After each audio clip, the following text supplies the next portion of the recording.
Bon, on va y aller franco. Vous en avez pas marre de suivre le troupeau et de finir systématiquement tondu? Aujourd'hui, on va décortiquer comment on construit une thèse d'investissement. Mais la version qui arrache, c'est un guide de survie, en fait, pour arrêter de penser comme tout le monde et commencer à chasser en solo. Voilà, le ton est donné. C'est cash, c'est violent, mais c'est la seule vérité qui vaille. Le point de départ, l'étape zéro, c'est de regarder la foule, de voir dans quelle direction elle court en bêlant et de se dire « Ok, il y a de grandes chances qu'il y ait une falaise au bout ». C'est seulement quand on a admis ça qu'on peut commencer le vrai boulot. Allez, première étape de la désintox, la guerre totale contre le comportement grégaire. La règle numéro 1 du Fight Club de l'investissement, c'est simple. On ne fait jamais ce que tout le monde fait, juste parce que tout le monde le fait. C'est aussi con et aussi fondamental que ça. Ah, la fameuse Sainte Trinité des conseils qu'on entend en boucle. Faut aller sur le private equity, c'est là que ça se passe. Les ETF, tu mets tout dedans et tu touches plus à rien et c'est génial.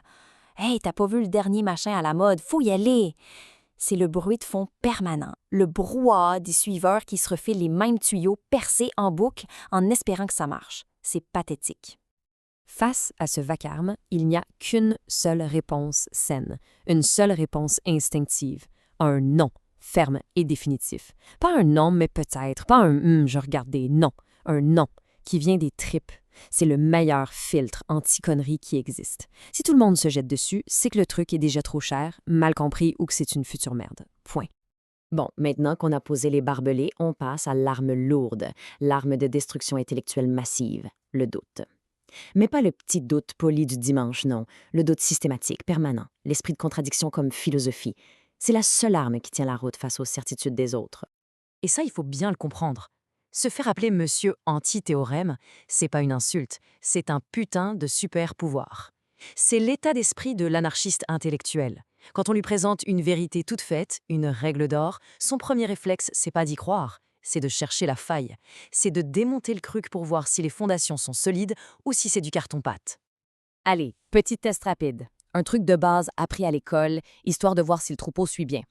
La somme des angles d'un triangle. Ça fait combien? La réponse a l'air gravée dans le marbre, non? Un truc qu'on ne remet même plus en question.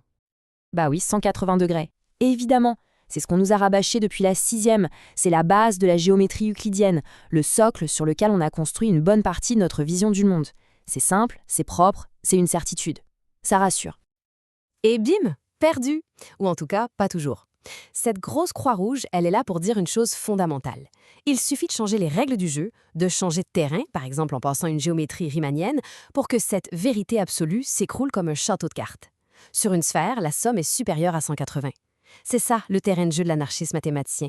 C'est celui qui a compris que même les règles les plus sacrées ne sont vraies que dans un cadre donné. Et les vrais jackpots, ils viennent de ceux qui osent péter le cadre. On pense au deuxième outil. Une lame conceptuelle forgée au 14e siècle par un moine. Ça a l'air vieux, mais c'est l'arme de simplification la plus brutale qui soit. Ça s'appelle le rasoir d'Occam et ça sert à une chose, trancher dans le gras de la complexité inutile. Alors, oui, tout le monde connaît cette définition de base, on l'apprend en philo. Mais en vrai, c'est une simplification de merde.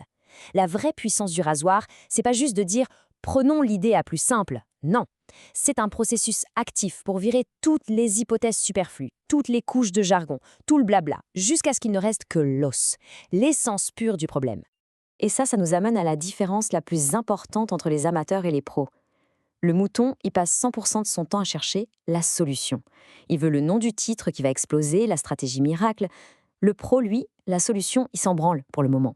Il va passer 99% de son temps et de son énergie à faire une seule chose, définir le putain de problème. Alors, concrètement, on fait comment? On part à la chasse. Mais pas la chasse aux réponses faciles. La chasse au problème. Le vrai. Celui que personne n'a encore vu, que personne n'a su nommer correctement. Et surtout, que personne n'a jamais su mesurer. C'est là que se trouve toute la putain de valeur. Regardez bien ça, 20 d'années. C'est le temps qu'il a fallu juste pour identifier le vrai problème de la diversification en finance. Le problème, c'était pas comment diversifier et tout le monde avait son idée. Le vrai problème, c'est que personne ne savait vraiment mesurer la diversification. Une fois que ce problème a été clairement posé, la solution mathématique, elle, a été trouvée en 3 mois. 20 ans à chercher le problème, 3 mois à trouver la solution. Ça vous dit où il faut mettre son énergie, non? Voilà, tout est là. C'est la phrase qu'il faut se graver au fer rouge dans le cerveau. Faut arrêter de courir comme un dératé après des solutions toutes faites à des problèmes mal posés. Le vrai boulot, c'est de trouver l'angle mort, la question que personne n'ose poser, la mesure qui n'existe pas encore. C'est là et seulement là que se trouve le fric. Prenons l'exemple du Bitcoin. Au tout début, une thèse d'investissement là-dessus, ça ressemblait à ça. Une page entière de justifications, de considérations techniques hyper chiantes, de jargon sur la blockchain, de prédictions fumeuses, bref, un truc bien dense, bien compliqué pour avoir l'air intelligent en soirée. Et après un bon coup de rasoir, après avoir viré toute la merde, tout le bruit, voilà ce qui reste. Une seule phrase. Une seule, qui contient tout le pari. Un truc du genre le Bitcoin, c'est une assurance décentralisée contre la politique monétaire de merde des banques centrales. C'est tout. Le reste, c'est de la littérature. Le vrai travail, c'est cette distillation extrême. OK, maintenant qu'on a la méthode, le doute comme boussole et le rasoir comme machette, qu'est-ce qui se prépare dans l'ombre? Parce qu'une thèse comme ça se pond pas tous les 4 matins. C'est une offensive de longue haleine. Pour l'instant, tout ce qu'on sait, c'est que la prochaine cible se situe autour de l'investissement en actions. C'est vague, c'est large, mais le message est clair. Il y a une vérité fondamentale, un truc que tout le monde accepte comme une évidence dans l'investissement en actions qui est sur le point de se faire démolir. Et évidemment, le mec garde le silence radio. Il ne lâchera rien. Quel enfoiré! Mais c'est normal, c'est logique. Quand t'as passé des années à identifier un problème que personne d'autre n'a vu, tu ne vas pas le crier sur les toits. Tu prépares ton coup en silence. C'est la dernière étape du processus. Le silence, avant de lancer l'assaut et de tout rafler. Donc voilà la question finale. Au fond, il n'y a que 2 camps. Soit on reste un mouton, à bêler avec les autres en espérant ne pas tomber de la falaise, soit on devient un anarchiste mathématicien. On doute de tout, on remet en cause les règles les plus sacrées, on cherche le vrai problème et on le mesure. Le choix est simple. Alors, de quel côté on se place?